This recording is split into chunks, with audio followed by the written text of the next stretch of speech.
Electron আসক্তি বা electron affinity এই জিনিসটা কি? আমাদের এই ইলেকট্রন আসক্তি নিয়ে অনেক কনফিউশন থাকে।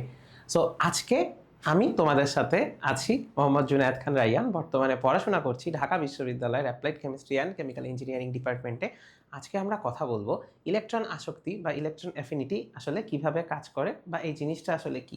সো আমরা ইলেকট্রন আসক্তি অর্থাৎ এটা আমাদের পর্যায় সারণীর একটা পর্যায়বৃত্ত ধর্ম। সো ইলেকট্রন আসক্তি জিনিসটা কি? কোনো মৌলের, একটু সবাই সংজ্ঞাটা একটু খেয়াল করব, কোনো মৌলের সর্বশেষ শক্তি স্তরে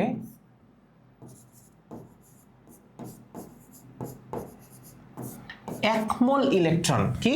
কোনো মৌলের পরমাণুর সর্বশেষ শক্তি স্তরে এক মোল ইলেকট্রন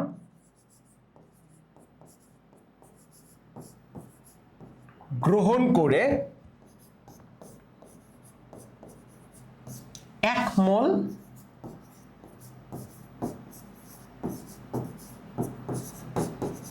ঋণাত্মক চার্জ বিশিষ্ট, এক মোল ঋণাত্মক চার্জ বিশিষ্ট আয়ন বানাতে যে শক্তি প্রয়োজন এটাকে আমরা বলি হলো ইলেকট্রন আসক্তি বা ইলেকট্রন অ্যাফিনিটি। এখন আমরা একটু খেয়াল করি যে আমাদের পর্যায় সারণীর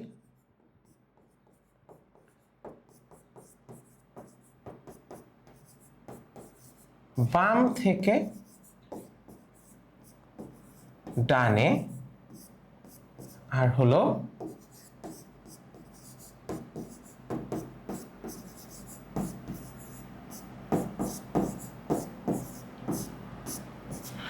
উপর থেকে নিচে।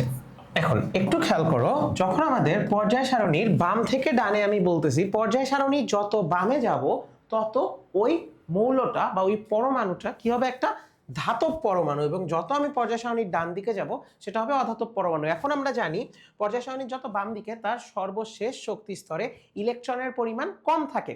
তার মানে কি? সে ইলেকট্রন ছেড়ে দিতে বেশি পছন্দ করে, ইলেকট্রন আসক্তি কিন্তু তার খুব বেশি নাই। কারণ কি? ইলেকট্রন আসক্তি মানে কি? ইলেকট্রন গ্রহণ করা লাগবে, এক মোল ইলেকট্রন গ্রহণ করানো লাগবে। কিন্তু গ্রুপ 17 এর দিকে যাও, 16 এর দিকে যাও, ওদের কি হবে? ইলেকট্রন আসক্তি কিন্তু বৃদ্ধি পাবে, কারণ ওর সর্বশেষ শক্তি স্তরে 5টা 6টা 7টা ইলেকট্রন আছে। ও যদি একটা ইলেকট্রন নিয়ে নিতে পারে তাইলে, বা 2টা ইলেকট্রন নিয়ে নিতে পারে, বা 3টা ইলেকট্রন নিয়ে নিতে পারে, গ্রহণ করলে কিন্তু ও স্থায়ী অবস্থায় পৌঁছাবে, ও গ্রুপ 18 নিষ্ক্রিয় মৌলের ইলেকট্রন বিন্যাস লাভ করবে। তাহলে পর্যায় সারণীর বাম থেকে ডানে গেলে এই ইলেকট্রন আসক্তিটা আছে না, এই ইলেকট্রন আসক্তিটা বৃদ্ধি পাবে। ইলেকট্রন আসক্তি কি পাবে? বৃদ্ধি পাবে। এখন যত আমি উপর থেকে নিচে যাব, এখন উপর থেকে নিচে চিন্তা করো, উপর থেকে নিচে আমার কি হওয়া উচিত ছিল? যে আমার পর্যায় সারণীর একটা গ্রুপের উপর থেকে নিচে যত আমি যাব তার সর্বশেষ শক্তি স্তর থেকে দূরত্ব বেড়ে যাবে। তাইলে তার ইলেকট্রন আসক্তি বাম থেকে ডানে যেহেতু বৃদ্ধি পাচ্ছে, উপর থেকে নিচে কিন্তু তার বাইরের শক্তি স্তরে ইলেকট্রন আসলো নাকি গেল তাতে তার কিছু তেমন যায় আসতেছে না। তো তার ইলেকট্রনের প্রতি টান কিন্তু তেমন নাই। এই প্রথম দ্বিতীয় তৃতীয় পর্যায়ে, প্রথম দ্বিতীয় তৃতীয় পর্যায়ের গুলার ইলেকট্রনের প্রতি যে টান, নিচের দিকে যাইতে থাকলে ইলেকট্রনের প্রতি টান কিন্তু কমে যাবে, বিকজ কেন্দ্র থেকে সর্বশেষ শক্তি স্তরের ডিসটেন্স বেড়ে যাচ্ছে। তাই উপর থেকে নিচে গেলে ইলেকট্রন আসক্তিটা হ্রাস পাবে। এটা আমরা খুব ভালো মতো বুঝতে পারলাম। এখন এখান থেকে সব থেকে বেশি যে ইস্যুটা নিয়ে আমাদের কনফিউশন হয়, ব্যতিক্রম। ধরো আমরা কি জানি?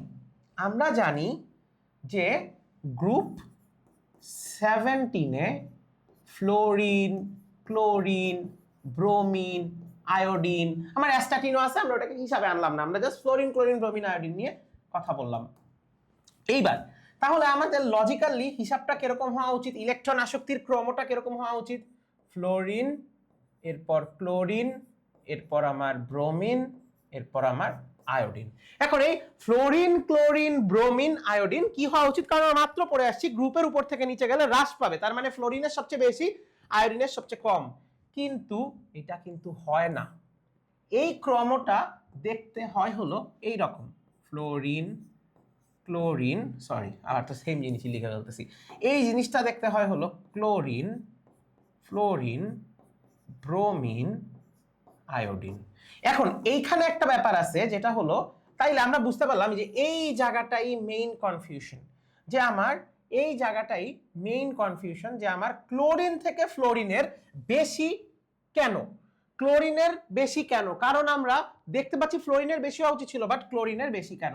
আচ্ছা, এইবার আসো এটার জন্য আমাদের একটু ইলেকট্রন বিন্যাসের দিকে তাকাতে হবে। সো আমরা যদি ফ্লোরিনের ইলেকট্রন বিন্যাসটা করি 1s2 2s2 2p5, আর ক্লোরিনের ক্ষেত্রে একটু দেখি 1s2 2s2 2p6 3s2 3p5। এখন আমরা একটু বোঝার চেষ্টা করি, যেহেতু আমরা বলতেছি যে এই জিনিসটা এরকম হয় যে ক্লোরিনের ইলেকট্রন আসক্তি বেশি, কেন বেশি আসো এটা একটু বোঝার চেষ্টা করি, মূল কাহিনীটা কি হয়। আচ্ছা, এইবার একটু খেয়াল করো, তাহলে এইখানে আমাদের আমি যদি এতটুকু ঘর টানি 2s2 2p5 2s2 2p5, আর হলো আমি যদি এতটুকু ঘর টানি, দেখো এইবার আমরা একটা জিনিস কিন্তু সবাই জানি যে আমার দ্বিতীয় শক্তি স্তরে, আমার সেকেন্ড অরবিট বা দ্বিতীয় শক্তি স্তরে ধারণ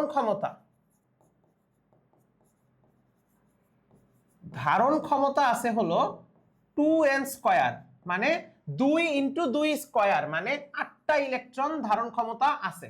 আর এখানে উপস্থিত কয়টা, সর্বশেষ শক্তি স্তরে 2টা আর 5টা মিলে আছে 7টা ইলেকট্রন।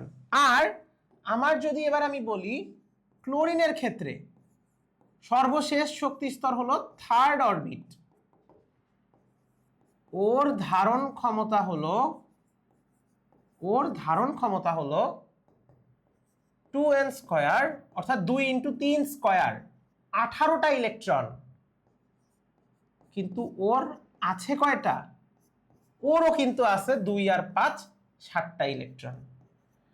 তাহলে এইখানে আমরা একটা মজার জিনিস এখন রিয়েলাইজ করতেছি যে ওর থাকার কথা 8টা ইলেকট্রন, মানে থাকতে পারবে, আছে 7টা ইলেকট্রন, আর ওর থাকার কথা 18টা ইলেকট্রন, আছে মাত্র 7টা ইলেকট্রন। যেহেতু ওর যে কয়টা থাকার আছে অলমোস্ট তার কাছাকাছি সংখ্যক নাম্বারই ওর কাছে আছে, এই কারণে একটা কথা বলা হয় যে ইলেকট্রন তো মেঘ আকারে থাকে, ইলেকট্রন ক্লাউড আকারে থাকে, ইলেকট্রন মেঘের ঘনত্ব ক্লোরিনে বেশি। এই কারণে ইলেকট্রন মেঘের ঘনত্ব ফ্লোরিনে বেশি। কারণ কি, দেখো ফ্লোরিনে 8টার জায়গায় 7টা আছে, আর ক্লোরিনে 18টা থাকতে পারে, সেখানে আছে 7টা। তাই যেহেতু ইলেকট্রন মেঘের ঘনত্ব ফ্লোরিনের আমার বেশি, এই কারণে এটা বলা হয় যে ইলেকট্রন আসক্তি ফ্লোরিন বেশি দেখায় না, ক্লোরিন বেশি দেখায়। এই কারণে এই ব্যতিক্রমটা হয়, বাকি সবকিছু নিয়ম মতো চলে। এই ভিডিওটা যদি পুরাটা এখন পর্যন্ত দেখে থাকো তাহলে তুমি ইলেকট্রন আসক্তি খুব সুন্দর মতো বুঝে যাবে। তোমাদের পারমাণবিক আকারের ভিডিওটার পর ইলেকট্রন আসক্তির ভিডিও নিয়ে অনেক রিকোয়েস্ট এসেছিল, এই কারণে এই ভিডিওটা করা। আশা করি সবাই বুঝতে পেরেছো, এবং সবাই আমাদের ব্ল্যাকবোর্ড এডুর সাথে থেকো, এবং ভাইয়ার যে কেমিস্ট্রি অ্যান্ড হোয়াটনট আছে সেটার সাথেও থেকো। নতুন নতুন অনেক কনসেপচুয়াল ভিডিও তোমাদের জন্য দেয়া হবে, আশা করি তোমরা উপকৃত হবে। সো আমি দুইটার নামই লিখে দিচ্ছি, ব্ল্যাকবোর্ড এডু। আশা করি এতদিনে সবাই চিনো, সেটাই তোমরা জয়েন হয়ে যেও। ফেসবুক, ইনস্টাগ্রাম, তোমার ইউটিউব সবকিছুতে আছে। আর সাথে আমাদের ভাইয়ার যে কেমিস্ট্রি